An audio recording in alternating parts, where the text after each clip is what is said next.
यादवों की राजधानी देवगिरी आज पूरी तरह से लुट चुकी थी, ध्वस्त हो चुकी थी। उसने अलाउद्दीन खिलजी के सामने अपने घुटने टेक दिए थे।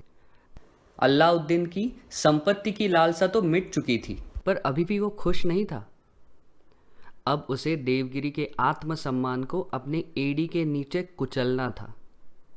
उसने बड़ी निर्लज्जता से मांग की, इस सारे साजो सामान और दौलत के साथ देवगिरी की शहजादी को मेरे जनान खाने में भेज देना। खिलजियों के आघातों ने देवगिरी को पहले ही बुरी तरह से जख्मी किया था। इस घाव ने तो उसकी आत्मा तक का बलात्कार कर दिया। देवगिरी का शौर्य, वैभव, आत्मसम्मान, अकड़ सारे उसका साथ छोड़ चुके थे। बची थी तो सिर्फ बेबसी।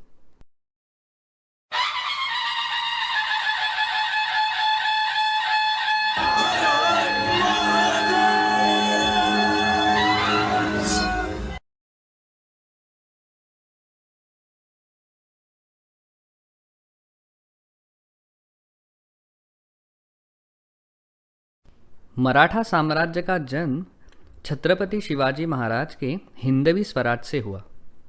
क्या इससे पहले कोई मराठा साम्राज्य था? शिवाजी महाराज पूर्व महाराष्ट्र की क्या स्थिति थी?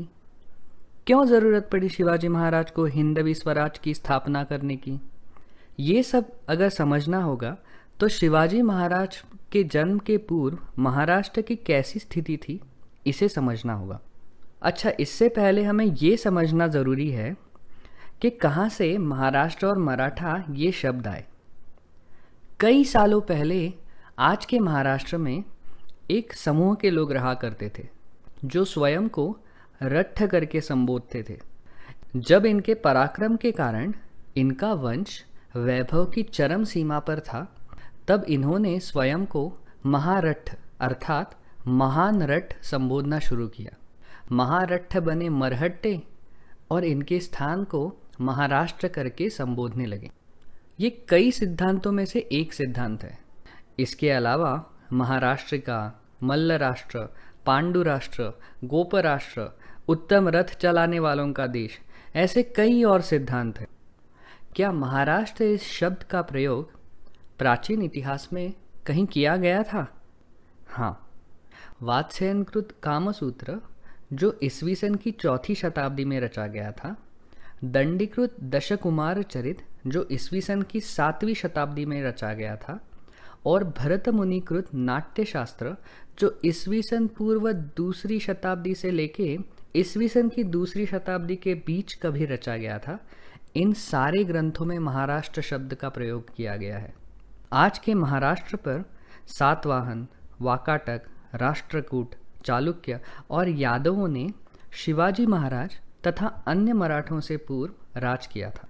इनमें से यादवों को मराठी राजे कहा जाता है क्योंकि इन्होंने मराठी भाषा का राज्य भाषा करके उपयोग करना शुरू किया। यादवों के ही काल में उनके प्रधान हेमाड पंत ने मराठी भाषा की कर्सिव जैसी जो लिपि थी, जिसे मोड़ी कहा जाता है, उसे जन्म दिया। यादवों की राजधानी देवगिरी एक अति सुंदर नगरी थी। ईस्वी सन की 9वीं शताब्दी में जन्मे इस राज में भीलमा, कृष्णदेव, महादेव और सिंहराज जैसे कई शूरवीर राजाओं ने राज किया। यादवों के काल में महाराष्ट्र संतों की भूमि बन चुका था।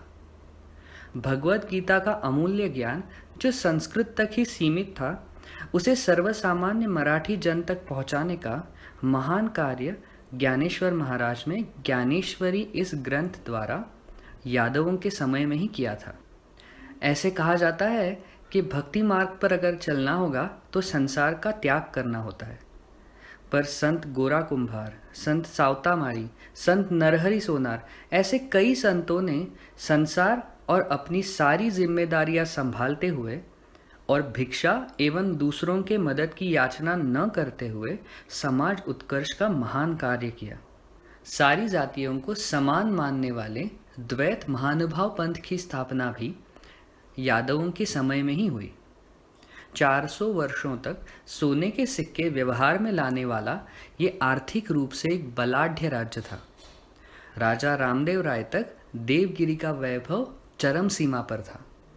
संतों का आश्रय स्थान, विद्वानों का यथोचित सम्मान, आर्थिक सुबत्ता, कला गुणों को प्रोत्साहन देवगिरी जैसे एक सुनहरे दौर से गुजर रहा था। दक्षिण के सारे राजाओं को उत्तर में राज करने वाले सल्तनतों के बारे में जानकारी तो थी, पर कोई भी राजा आवश्यक दक्षता का पालन नहीं कर रहा था। यादव राजे भी ऐसे ही थे। दिल्ली में जलालुद्दीन नाम का खिलजी सुल्तान राज कर रहा था। उसका भतीजा अलाउद्दीन खिलजी, जो उसका जमाई भी था, वो देवगिरी से नज़दीक भिलसा, जो आज विदिशा नाम से जाना जाता है, उसे लूटने आया था।